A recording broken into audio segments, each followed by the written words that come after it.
Insyaallah tabarakallah muliakan para asatiz dan ustadzat, singkatnya hadirin hadirat yang dirahmati oleh Allah Subhanahu wa taala. Amin. Amin. Kekantiang berdoa mudah-mudahan pelungguh dirahmati oleh Allah, dikasihi, disayangi oleh Allah. Jadi pelungguh berbahasa Masya Allah tabarakallah. Nggih. Jadi salah satu doa sir agar kita, salah satu ibadah sir nikah artinya sembunyi-sembunyi, diam-diam. Nggih? Diam-diam. Ndak ada orang yang tahu. Hanya kita yang tahu kita beribadah dan tidak. Nah, nikah nanti yang membawa kita masuk surga bi ghairi. Masya Allah tabarakallah. Nggih. Napi nikah ibadah yang diam-diam, yang tidak perlu diketahui orang. Jadi pernah niki Ibnu Athaillah, Ibnu Athaillah seorang ahli sufi yang bahasanya sangat indah, itu mengatakan bahwa sesungguhnya teman manusia itu ada empat. Teman manusia itu ada 4 yang menemaninya. Tetapi ketika manusia pergi, maka ketika manusia meninggal dunia, maka yang menemaninya sampai dalam kubur, bahkan sampai akhirat itu hanya satu. Yang 3 pulang. Begitu dia dikuburkan, 3-tiganya pulang. 3-tiganya pulang. Nah, siapa saja yang pulang niki, hartanya tinggal di dunia niki, bahkan diperebutkan oleh yang lain. Nggih? Benar enggak? Ada orang yang dimakamkan sama hartanya? Kemudian sahabat-sahabatnya, bahkan keluarga. Setelah dimakamkan, apa anak-anaknya nginep di kubur menunggu ibu bapaknya yang ditanam, yang dikubur? Tidak. Yang tinggal di dalam kubur hanya amal ibadah pelunggu. Dan amal ibadah itu ada yang terlihat, ada yang sembunyi. Karena itulah Ibnu Athaillah menyarankan kepada kita bahwa kalau kita beribadah biasa-biasa saja, mengamalkan ibadah yang biasa-biasa saja, seperti melaksanakan yang wajib-wajib saja, sholat misalnya, terus puasa misalnya, terus bersedekah, berzakat misalnya, terus berhaji misalnya, itu kata beliau bagusnya lebih bagus, akan lebih bagus lagi, karena beliau mengkhawatirkan fitnah kubur. Maka kita tambah dia dengan satu jenis ibadah sir yang kita taruh di dalam hati. Napi nike maksudnya adalah berzikir. Napi zikir. Yang yakin kita niki orang Nahdlatul Wathon adalah orang-orang yang suka berzikir. Orang Nahdlatul Wathon tidak jauh beda dengan orang Nahdlatul Ulama. Mereka suka berzikir. Apalagi orang Nahdlatul Wathon. Nggih, apalagi orang Nahdlatul Wathon. Jadi mengambil dari ayat fa idza qadaytumus salata fadhkurullaha qiyaman wa qu'udan wa 'ala junubikum fa idza tma'nantum fa aqimus salata innas salata kanat 'alal mu'minina kitaban mawquta. Ngambil dari ayat nikah bahwa setelah kita melaksanakan sholat, maka kita akan menunggu waktu sholat lagi. Kenapa? Karena waktu sholat itu waktunya ditentukan. Nah, ketika kita tidak sedang sholat, artinya kita tidak sedang dekat dengan Allah. Kalau kita sholat itu pasti dekat dengan Allah. Nah, disitulah ketika kita menunggu sholat, dari sholat ke sholatnya, tentu ada beberapa pekerjaan yang biasa kita lakukan. Kadang duduk, kadang berdiri, kadang berbaring, tinduk, kadang tidur benar. Nah, ini agar bermanfaat, agar lebih bermanfaat, kita isi dia dengan zikir di dalam hati. Inilah yang disebut dengan bagian dari ibadah sir, ibadah rahasia. Ya fa iza qadaitumus sholata fadhkurullah, zikirlah. Apabila selesai melaksanakan sholat, maka kita diperintahkan untuk berzikir. Jangan begitu selesai sholat sudah zikirnya di tempat sholat itu saja, tidak. Tapi zikirnya itu qiyaman, ketika kita sedang berdiri. Pas pulang dari masjid sudah langsung bekerja untuk dunia, tetapi hati tetap berzikir. Begitu Allahumma inni as'aluka min fadlik, keluar dari masjid kan, habis sholat subuh misalnya, jangan sampai situ aja, berdoa lagi Allahumma inni as'aluka min fadlik, sambil jalan dari masjid ke rumah, ya, sambil mikirkan apa yang mau dijual tadi. Upayakan hatinya tetap connect kepada Allah. Maulana Syekh mengajarkan kita sebagusnya baca sholat, dan kita punya sholawat Masya Allah tabarakallah, sholawat yang langsung isinya doa, namanya sholawat sholawat. Yang yakin semua sudah hafal di sini nggih? Insyaallah, coba pelunggu beli hizib yang ada terjemahannya, terus baca terjemah sholawat Nahdlatain.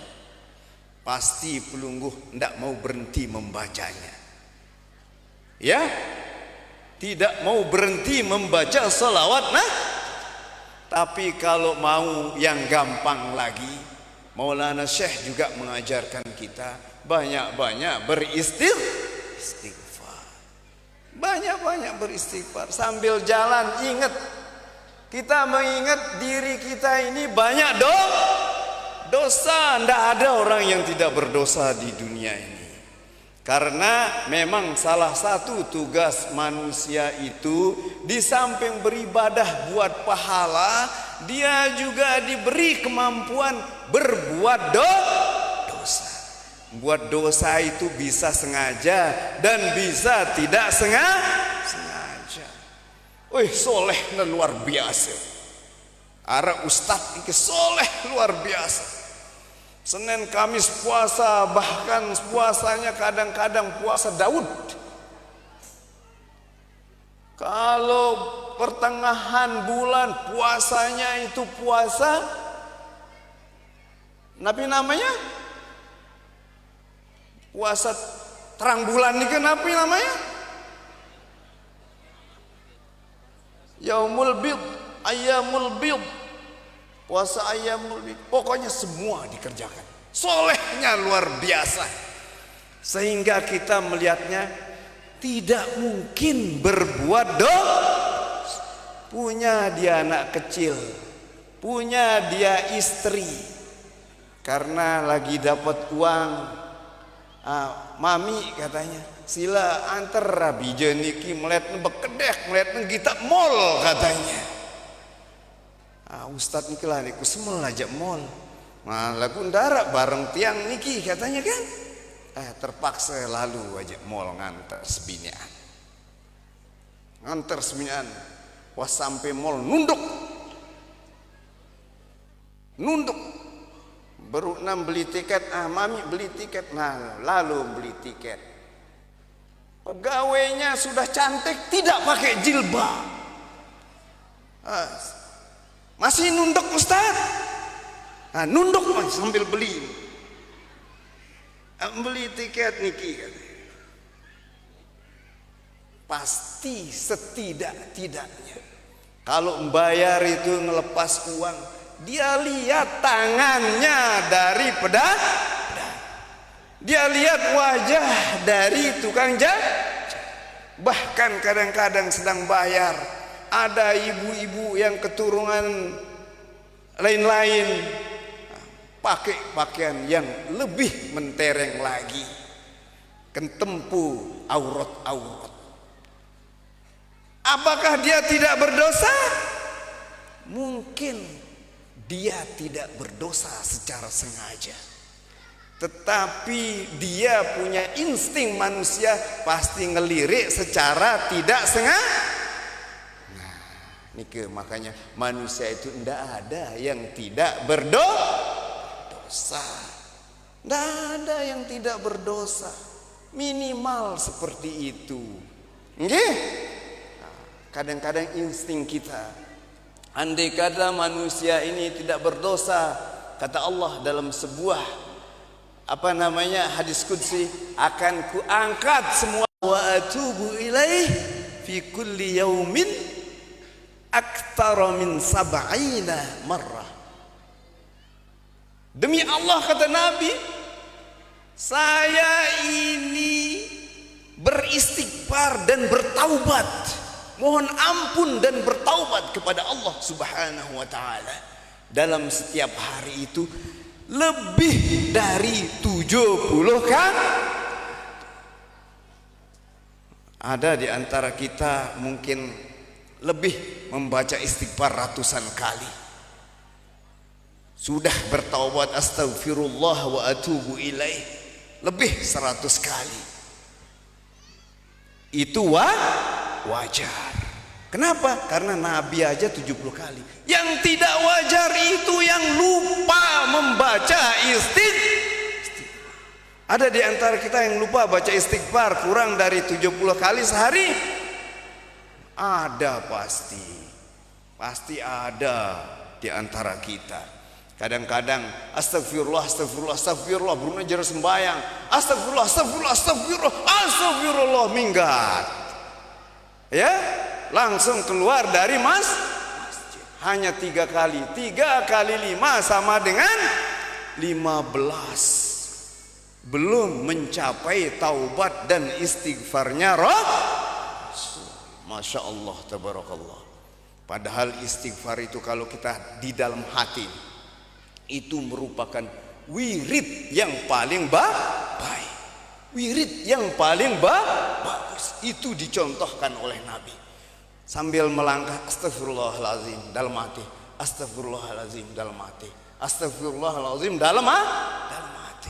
Insya Allah hidup hati kita, hidup hati ini selalu mengingat Allah dengan istighfar. Dan jangan salah, nggih. Rasul bersabda, "Man lazimal istighfara ja'alallahu lahu fi kulli hammin faraja wa min kulli dhaiqin makhraja wa yarzuquhu min haitsu la yahtasib." Jadi hadis ini menunjukkan bahwa orang yang sering beristighfar di dalam hatinya, sering beristighfar dalam lisannya, zikir hati maupun dalam lisan, itulah tanda orang bertakwa kepada Allah Subhanahu. Kenapa kok begitu bunyi hadisnya? Barang siapa yang membiasakan diri membaca istighfar, maka Allah akan menjadikan bahagia kesedihannya, maka Allah akan memberi solusi dari kesempitannya dan diberikan rizki dari jalan-jalan yang tak disangka. Siapa yang disebut di dalam Al-Quran yang akan diberikan rizki dari jalan yang tak disangka-sangka? Siapa? Orang bertakwa. Artinya kalau pelunggu membaca astagfirullah tiap hari, pelunggu akan diberikan rizki seperti rizki orang yang bertakwa, min haitsu la yahtasib. Nah, karena itu mari kita perbanyak rizki kita lewat istighfar, lewat masih banyak jenis zikir nika, masih banyak jenis zikir. Bisa subhanallah, bisa alhamdulillah, bisa Allahu akbar, bisa la ilaha illallah, bisa juga la haula wala quwata illa billah.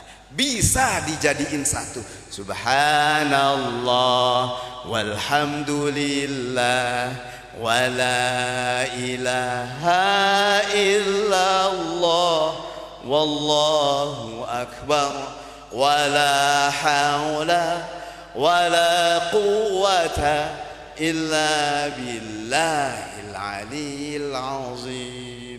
Ghuris lahu an-nakhlah fil jannah.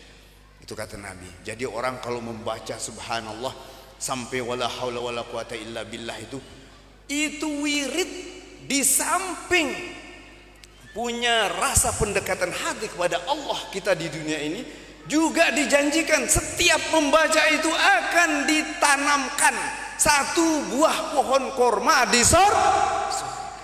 Kalau pohon korma Nabi namanya jaraknya 10 kali 10, nggih 10 kali 10, artinya kan seare 10 kali 10 4 itu 4. Belum baca subhanallah alhamdulillah wala ilaha illallah wallahu akbar wala haula wala quwata illa billahil aliyil azim. Artinya kalau pelungguh membaca 400 atau 4.000 kali, pelungguh sudah memiliki tanah di sorga 1.000 hektar. 1.000 hektar. Masya Allah, tabarakallah. Gitu hitungan manusia, tetapi bisa lebih. Nggih, sila. Mari kita biasakan diri kita wirid. Dan satu yang istimewa juga ditinggalkan oleh Maulana Syekh. Kita ditinggalkan buku hizib. Nabi, apa adik-adik? Kita ditinggalkan oleh Maulana Syekh hizib. Kita ditinggalkan Nabi. Hizib nika berisikan wirid semuanya. Baik wirid dari Al-Quran, baik wirid dari hadis, baik doa dari para ulama yang bisa kita jadikan wirid kita, ya. Dan juga yang istimewa di situ ada 70 wali ditambah Maulana saya jadi berapa? 71. Masya Allah, tabarakallah. Sila baca hizib niki nggih, baca kalau misalnya Riki sudah jarang-jarang baca hizib, mulai dari sekarang sila bikin kelompok hizib juga di siswa. Di samping bisa mencerdaskan otak kita, bisa mendekatkan hati kita kepada Allah Subhanahu, bisa menghidupkan hati. Ya, bisa jadi zikir kita. Ingat, zikir itu salah satu fungsinya adalah untuk menghidupkan hati. Gitu kata Nabi, walladzi yadhkuru rabbahu walladzi la yadhkuru rabbahu mathalul ladzi yadhkuru rabbahu Walladzi la yadhkur rabbahu kamatsalil hayyi wal mayyit, katanya. Jadi hati yang sering berzikir dibandingkan dengan orang yang jarang berzikir, itu perbandingannya seperti orang hidup dan orang mati. Ibnu Hazm mengatakan begini dalam sebuah buku filosofinya, dia mengatakan bahwa az-zikru lil qalbi, zikir bagi hati itu kalma'i lis-sabak, seperti air bagi ikan. Bagaimana? Kalau ikan tanpa air bagaimana? Mati dia. Demikian pula hati. Itu kata Ibnu Hazm. Jadi hati-hati ya. Hati kita itu akan mati seperti ikan yang tidak mendapatkan air. Sila, mari kita hidupkan hati kita lewat pengajian-pengajian hadir. Nggih, hadir nggih. Ingat, hari Rabu itu ada pengajian besar. Banyak tuan guru yang hadir dekat dari sini. Di Majelis Hamzan Wadi 2. Niki ketuanya, ketua majelis niki tuan guru Haji Syahri Ramadan. Niki napi namanya tuan guru kita yang paling banyak wiridnya. Nggih, ikuti beliau nggih. Hadirlah pada hari Rabu sore. Rebo sore nggih ibu-ibu nggih. Rebo sore lihat Mataram, rapat Mataram lekat dikit. Tiang beru mulai jam 10 tiang rencana tiang sampai sini, keluar setengah 10, tiba-tiba anak tiang ndak bisa dibuka celananya karena sudah luka lututnya. Jadi mampir tejulu minta obat. Nggih, ternyata setelah konsultasi dengan dokter, obatnya katanya harus diracik. Ngeraciknya setengah jam, payu telat kita datang. Mulai jam 10 rencana tiang datang deriki. Nggih. Nah, tapi alhamdulillah begitu datang langsung disuruh ceramah. Nggih, itu namanya berkah. Nggih. Sila kita hadir nanti sama-sama di Majelis Hamzan Wadi 2 di mata. Mami-mami tiang juga, bapak-bapak tiang, sila pada hadir. Minimal mau kita nyeriuk wajah-wajah tuan guru itu.